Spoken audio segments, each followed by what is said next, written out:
Assalamualaikum warahmatullahi wabarakatuh. Kita masuk kepada persyaratan teknis dan tata letak ventilasi. Persyaratan teknis ini maksudnya adalah tak berbeda dengan efisien dan efektif. Jadi bagaimana suatu ventilasi yang didesain itu benar-benar berdaya guna. Yang perlu kita pelajari adalah bagaimana cara efisiensi dari ventilasi tersebut. Efisiensi itu mengoptimalkan fungsi dengan menghemat waktu dan biaya.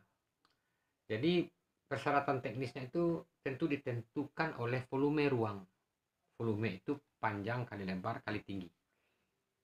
Jadi volume ruang yang besar tentu berbanding lurus dengan daya dari ventilasi. Kemudian kondisi aktivitas dalam ruangan. Itu yang kedua. Setelah volume ruangan dan apa aktivitas yang ada. Dan berapa jumlah orang yang ada dalam aktivitas tersebut. Ketiga, lingkungan luar ruang. Nah, ini juga mempengaruhi ini. Nah, kalau ventilasi yang bersifat alami, secara teknis itu bisa saya uraikan. Pertama, lubang ventilasi tersebut luasnya minimal 5% dari luas lantai ruangan. Artinya begini, 5% minimal. 5% minimal. Lebih dari 5% itu tentu boleh.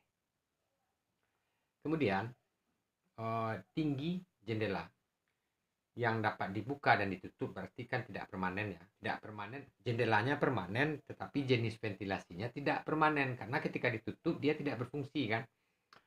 80 cm dari lantai dan jarak dari langit-langit kurang lebih 30 cm. Bisa terbayangkan. Ini berhubungan dengan fungsi udara yang masuk. Ketiga, udara yang masuk harus udara bersih, tidak dicemari oleh asap. Jadi maksudnya misalnya ada sebuah industri, dipastikan daerah sekelilingnya itu adalah daerah yang bebas polusi.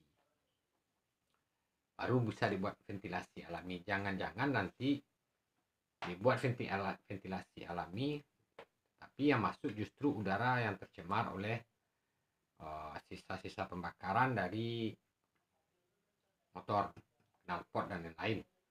Nah, yang keempat, aliran udara diusahakan cross ventilation dengan menempatkan lubang hawa berhadapan antara dua dinding ruangan. Jadi aliran udara ini diusahakan tidak terhalang oleh barang-barang yang lain seperti dinding, sekat-sekat dan lain-lain. Jadi udara masuk, crossing dia ke udara yang keluar.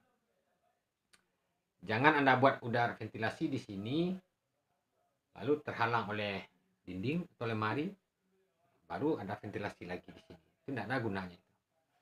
Kelembapan udara dijaga antara 40 sampai 70%. Nah, itu bisa diukur dengan alat pengukur kelembapan udara. Nah, itulah tentang persyaratan teknis ventilasi alami. Kalau tata letak pada sistem exhaust itu gampang sekali. Pertama, tenaga kerja misalnya di sini, maka ductnya itu kalau tidak di atas atau di belakangnya, udara yang dikeluarkan oleh exhaust itu pas di depan di mana dia bekerja. Jangan terbalik, jangan di depan tempat dia bekerja itu terletak air vent. Jadi udara itu diarahkan ke dia. Itu contoh yang tidak tepat. Kira-kira sepintas itu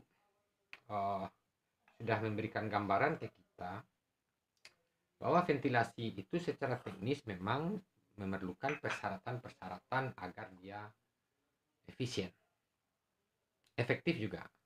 Kalau efektif itu lebih kepada hasil, kalau efisien itu lebih kepada praktis dalam hal kegunaan. Saya kira itu yang bisa saya sampaikan. Assalamualaikum warahmatullahi wabarakatuh. Salam lestari.